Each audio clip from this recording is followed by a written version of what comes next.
ब्रजेश जी, आप इसको, इस पूरे प्रकरण को किस नजरिए से देखते हैं? आपको क्या लगता है?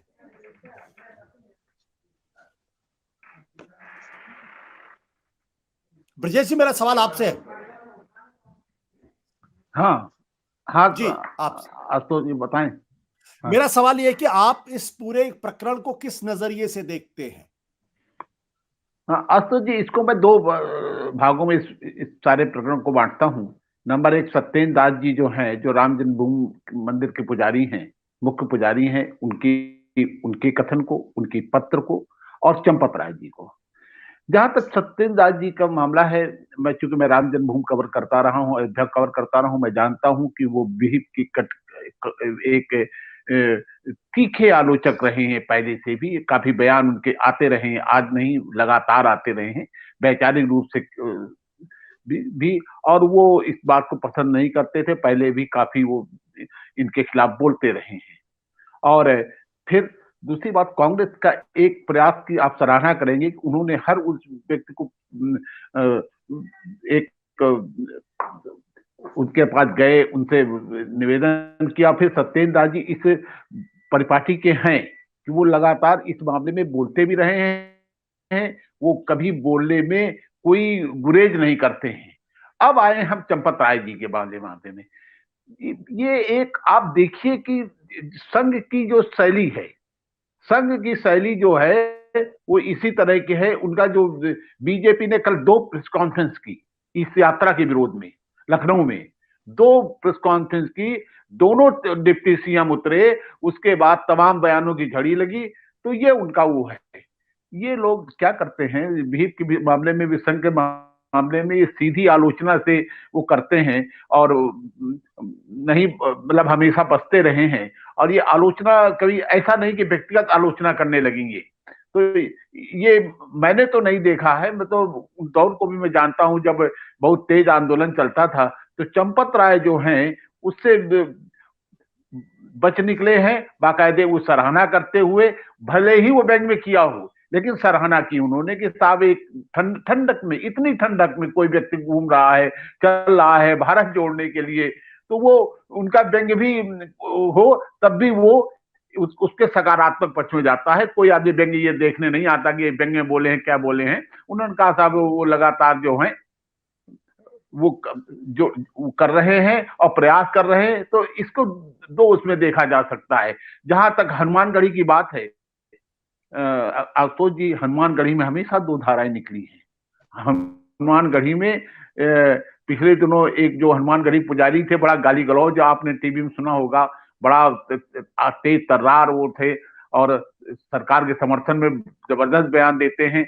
और इस तरह की आप देखिए, जो हनुमानगढ़ी के मुख्य पुजारी थे वो बाकायदा ज्ञानदास जी, वो तो मुलायम सिंह जी के साथ खड़े थे, उनके आंदोलन के उसमें थे, उनके साथ हमेशा खड़े रहे। तो ये जो हैं इस तरह की वो हमेशा, ये अयोध्या में एक ही धारा नहीं निकली कभी।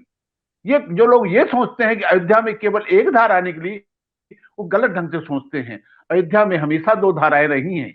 और वो जो धाराएं हैं वो एक ये रहा है, जो जैसे सत्येंद्र दास जी, ज्ञानदास जी, ये तमाम लोग थे।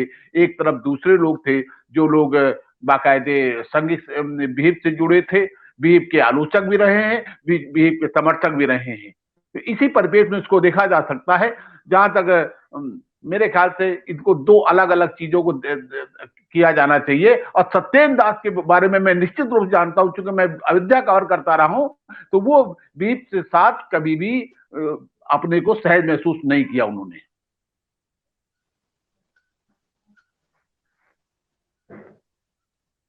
माइक आशुतोष जी। जी माइक।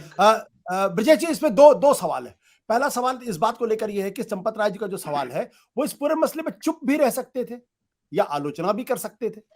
दूसरा सवाल यह कि दूसरी तरफ उत्तर प्रदेश के अंदर आज कांग्रेस पार्टी 3% की पार्टी है। 3% से ज्यादा उनका वोट नहीं, और ना वो कोई 30% होने वाला है। 3% से बढ़ के 30% होने वाला नहीं। वहां अगर 2 डिप्टी सीएम उतरकर अगर कांग्रेस की भारत जोड़ो यात्रा की आलोचना कर रहे हैं, तो उसके पीछे का कारण क्या देखते हैं आप? देखिए आशुतोष जी, इसको दो दृष्टिकोण से देखा जा सकता है, इसको भी अलग अलग दृष्टिकोण से देखा जा सकता है। नंबर एक बात तो उनको समर्थन मिल रहा है और समर्थन का परिणाम ही है, आप पश्चिम उत्तर प्रदेश में जो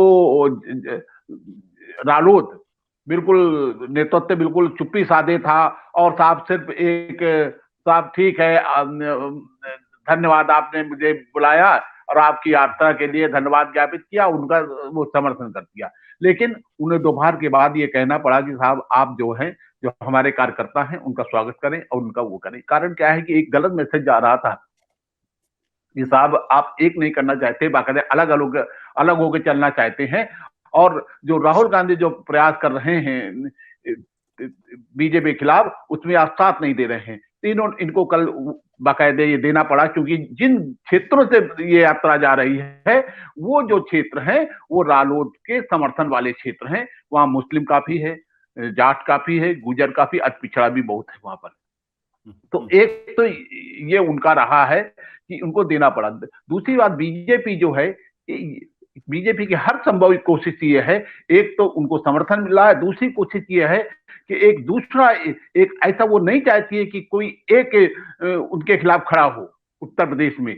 और आप देखिए कि जब जिस समय किसान आंदोलन हुआ था तो बाकी लोगों को जाने दे रहे थे बीजेपी। आप उस चीज को याद कीजिए कि जब हर चीज को, हर व्यक्ति को जाने दे रहे थे, लेकिन प्रियंका गांधी को वो बार बार उन्होंने गिरफ्तार भी किया था, उनको सीतापुर में भी रखा, उनको बड़ी मुश्किल से छोड़ा, उनको प्रियंका गांधी को हर जगह बाधा पहुंचाते थे, आगरा में रोका गया, फिर ललितपुर जाने से रोका गया। तो मैं उस समय भी मैंने वही बात कही थी, को चाहते हैं कि एक ऐसी धुरी भी खड़ी हो जो रालोद सपा गठबंधन अलग हो और वो भी हमसे मामले को, लड़ाई को त्रिकोणीय बनाए।